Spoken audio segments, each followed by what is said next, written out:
SR news में आपका स्वागत है। आज फिर हम आपके लिए फिर से इतिहास के पन्नों में दर्ज एक ऐसे युद्ध की जिसने पूरी दुनिया को हिला डाला। जी हां, अमेरिका और जापान के बीच हुए विश्व युद्ध में जब पहली बार अमेरिका ने परमाणु हथियार का इस्तेमाल किया तो जापान ही नहीं बल्कि पूरी दुनिया थरथरा उठी तथा अमेरिका एक महाशक्ति के तौर पर नजर आया। आइए जानते हैं हिरोशिमा और नागासाकी पर हुए परमाणु हमले की पूरी कहानी। तो आइए शुरू करते हैं।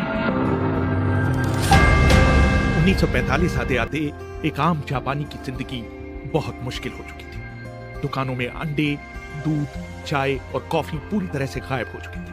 पेट्रोल भी आम लोगों की पहुंच से बाहर हो चुका था। सड़कों पर एक भी निजी कार नहीं दौड़ रही थी।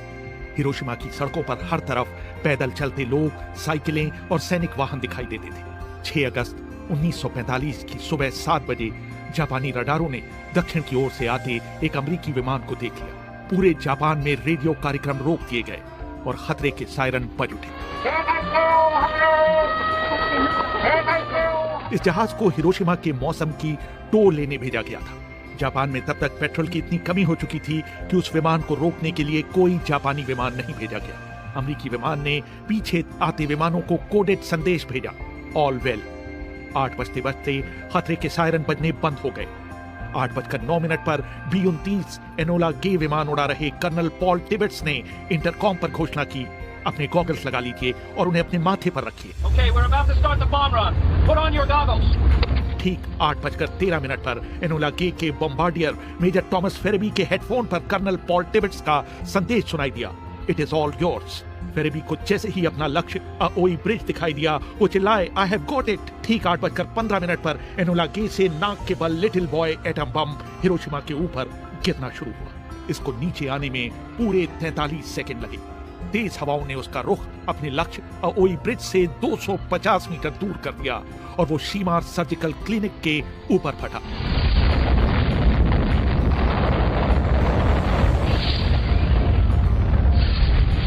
बम फटते ही हिरोशिमा के लोगों पर क्या बीती, ग्रेग कोली ने अपनी किताब Nagasaki the massacre of the innocent and annoying में लिखा है। इसकी शक्ति 12,500 टन TNT के बराबर थी और जब ये फटा तो तापमान अचानक 4,000 डिग्री सेंटीग्रेड जा पहुंचा और ऊपर उड़ रहे विमान द ग्रेट आर्टिस्ट के पायलट मेजर चार्ल्स स्वीनी ने एक विशाल आग का गोला बनता देखा। शहर के मध्य में एक क्षण के अंदर कंक्रीट इमारतों को छोड़कर धरती के ऊपर मौजूद हर चीज गायब हो गई।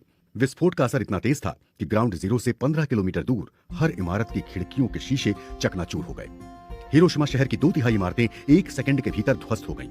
कई किलोमीटर तक आग की एक आंधी सी फैल गई। एक क्षण में हिरोशिमा की कुल आबादी 2,50,000 के 30% यानी कि 80,000 लोग मौत के गर्त में समा गए। जैसे ही धमाका हुआ, एनोला गे के आगे के केबिन में रोशनी फैल गई और पायलट पॉल टिबेट्स ने अपने दांतों में एक अजीब सी सिहरन महसूस की। विमान के पिछले हिस्से में बैठे हुए टेल गनर बॉब कैरन ने अपना कोडेक कैमरा उठाया और नीचे के दृश्य की तस्वीरें लेने लगे। नीचे के बैगनी बादलों के बीच सफेद धुएं का एक रेला 3,000 फीट तक उठा और उसने एक मशरूम की शक्ल ले ली। एनोला गे के सह पायलट कैप्टन रॉबर्ट लुइस ने अपनी लॉग बुक में लिखा, my God what we have done. Enola Gay के वेपेनियर विलियम पार्सन्स ने एक कूट संदेश भेजा, परिणाम सफल, विमान में हालात सामान्य। एनोला गे के कप्तान पॉल टिबेट्स ने बाद में BBC से बात करते हुए कहा, ये कुछ ऐसा था जिसकी कल्पना भी नहीं की जा सकती। क्या कहूँ, बम गिराने के बाद चंद सेकंड के लिए मैंने पलटकर उसे देखा और आगे चल दिया। मैंने धुएं के बादल और तेजी से फैलती हुई आग देखी। धुएं के गुब्बार ने बड़ी तेजी से शहर को अपनी चपेट में ले लिया। अमेरिकी राष्ट्रपति हैरी एस ट्रूमन ने रेडियो पर हिरोशिमा पर एटम बम गिराए जाने का ऐलान किया। A short time ago, an American airplane dropped one bomb on Hiroshima and destroyed its usefulness to the enemy. अब से कुछ देर पहले एक अमेरिकी जहाज ने हिरोशिमा पर एक बम गिराकर दुश्मन के यहाँ भारी तबाही मचाई है। ये बम 20,000 TNT क्षमता का था और अब तक इस्तेमाल में लाए गए सबसे बड़े बम से 2,000 गुना ज्यादा शक्तिशाली था। इस बम के साथ ही हमें हथियारों की श्रृंखला में एक नया क्रांतिकारी विध्वंसक हथियार मिल गया है जो हमारी सेनाओं को मजबूती देगा। इस समय इस बम का उत्पादन किया जा रहा है, साथ ही इससे भी ज्यादा खतरनाक बमों पर काम किया जा रहा है। ये परमाणु बम है जिसमें ब्रह्मांड की शक्ति है। जिस समय बम गिरा, एक स्कूली छात्रा जिंको क्लाइन अपने कुछ दोस्तों के साथ हिरोशिमा रेलवे स्टेशन के पास खड़ी थी। I had a tremendous explosion. I must have been unconscious for a while. When I came to myself, painful screams for help. from everywhere came into my ears. मैंने एक जोर का धमाका सुना। कुछ समय के लिए मैं बेहोश हो गई। I saw जब मुझे होश आया तो देखा हर तरफ से मदद के लिए चीखती दर्दनाक आवाजें सुनाई दे रही थी। मैंने महसूस किया कि मैं सांस नहीं ले पा रही हूँ और मैंने भी चीखना शुरू कर दिया। इसी समय हिरोशिमा स्टेशन भर-भरा कर गिर पड़ा। मैं भागने लगी। मुझे लगा कि आग का गोला मेरा पीछा कर रहा है। तभी मुझे एक जानी पहचानी आवाज सुनाई दी। उसने मुझे मेरे नाम से पुकारा। वो मेरी एक सहेली की आवाज थी। वो मलबे में दबी थी। मैंने उसे खींचकर बाहर निकालने की भरसक कोशिश की, लेकिन तभी वो आग की चपेट में आ गई। उसके हाथ ने मेरे हाथ को भींच रखा था। भरी आंखों के साथ मैंने किसी तरह से अपना हाथ खींचा और फिर भागने लगी। पीछे उसकी चीखती हुई आवाज धीरे धीरे आग और धमाकों के शोर में गुम हो गई। भागते भागते मैं एक पहाड़ी पर पहुंची जहां पर तमाम घायल जले हुए लोग करा रहे थे। मैं उनके और लाशों के ढेर के बीच कहीं पड़ी थी। शाम को करीब 5 बजे मैं अपने पिता और माँ के पास किसी तरह पहुंची। रास्ते भर में मुझे जले हुए शव, नदी में तैरती हुई लाशें दिखी। शहर से बाहर रहने वाले मेरे पिता तो बच गए, लेकिन मेरी माँ पूरी तरह घायल थी। कुछ दिनों के बाद मेरे पूरे शरीर पर बैगनी चकत्ते पड़ गए। मेरे सारे बाल गिर चुके थे। चेहरा विकृत हो चुका था। उधर 37 वर्षीय स्थानीय पत्रकार सातोशी नाकामुरा भाग्यशाली थे कि उन्होंने उस दिन हिरोशिमा से थोड़ी दूर अपने दोस्त के साथ रात बिताई थी। क्रेग कोली ने अपनी किताब में लिखा, जब हिरोशिमा पर परमाणु बम गिरा तो उसके असर से वो जमीन पर गिर पड़े और उनके चेहरे को टूटे हुए शीशों ने घायल कर दिया। उन्होंने अपनी साइकिल उठाई और हिरोशिमा की तरफ बढ़ने लगे। वो हिरोशिमा की बर्बादी देखने वाले पहले पत्रकार थे। उन्होंने डोमी समाचार एजेंसी के ओकायामा दफ्तर में पहला डिस्पैच डिक्टेट कराया। 8:16 पर दुश्मन के 2 विमानों ने हिरोशिमा पर एक खास बम गिराया है। हिरोशिमा पूरी तरह से बर्बाद हो चुका है और करीब 1,70,000 लोग हताहत हुए हैं।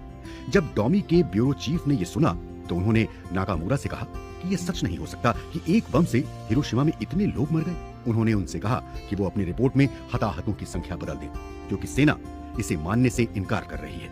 नाकामुरा ने टेलीफोन लाइन पर चिल्लाते हुए कहा, सेना मूर्ख है। 3 दिन बाद यानी 9 अगस्त 1945 को एक और B-29 बम वर्षक एक और परमाणु बम लिए जापान के औद्योगिक नगर कोकुरा के ऊपर पहुंचा। विमान के कप्तान ग्रुप कैप्टन लियोनार्ड चेशर ने बीबीसी को बताया, When we got to the primary target, and it was partially under cloud, and we received a message they were abandoning that and going on to the secondary target, which was हमने उड़ान भरी। जब हम मुख्य निशाने पर पहुंचे तो वहां पर बादल थे। अभी हमें इस जगह को छोड़ने का संदेश मिला और हम दूसरे लक्ष्य की ओर बढ़े, जो कि नागासाकी था।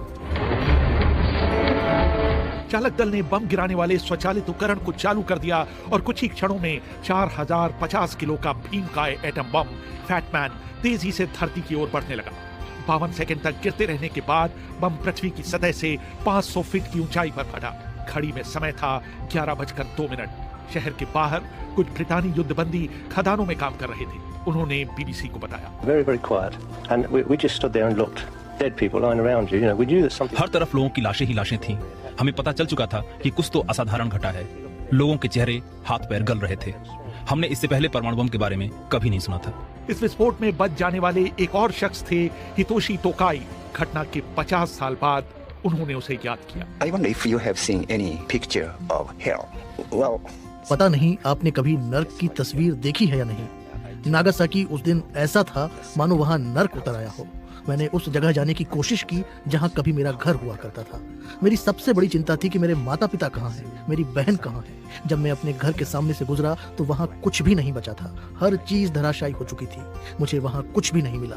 मैं कैथोलिक धर्म को मानता हूँ जहाँ मरने वालों को दफनाने की परंपरा है। मैं इसे पूरा नहीं कर पाया क्योंकि मेरे पास दफनाने के लिए कुछ भी नहीं था। बम गिरने के केंद्र बिंदु के 1 किलोमीटर क्षेत्र की एक एक चीज या तो भाप बनकर उड़ गई या कार्बन बन गई। लगभग 74,000 लोग इस हमले में मारे गए और इतनी ही संख्या में लोग घायल हुए।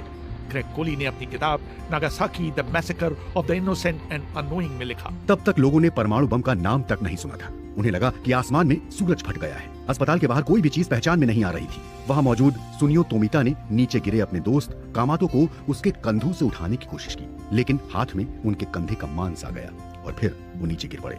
ज्यादातर मरने वाले या मरते हुए लोगों के मुंह से झागदार खून निकल रहा था। तोमिता उनके बीच जाकर उन्हें पानी देते हुए उनका हौसला बढ़ा रहे थे, लेकिन थोड़ी देर बाद वो और प्रोफेसर सिकी ही जिंदा बचे थे। उनके चारों ओर करीब 20 लाशें बिछी हुई थी। जहां तक देखो आग की लपटें उठती हुई दिखाई दे रही थी।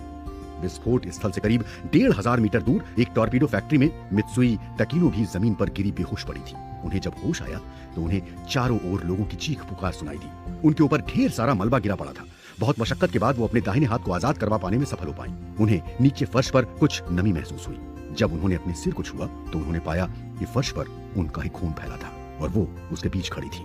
उस दिन अमेरिकी राष्ट्रपति ट्रूमैन ने रेडियो पर फिर देश को संबोधित किया, लेकिन इस भाषण में इस बात का कोई जिक्र नहीं था कि अमेरिका ने उसी दिन जापान के दूसरे शहर नागासाकी पर भी परमाणु बम गिराया है।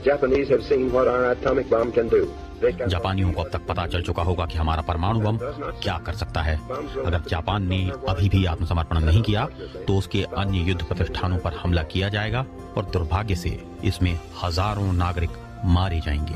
2 परमाणु हमलों और 8 अगस्त 1945 को सोवियत संघ द्वारा जापान के विरुद्ध मोर्चा खोल देने पर जापान के सामने कोई चारा नहीं बचा। 6 दिनों के बाद जापान ने अमेरिका के सामने आत्मसमर्पण कर दिया।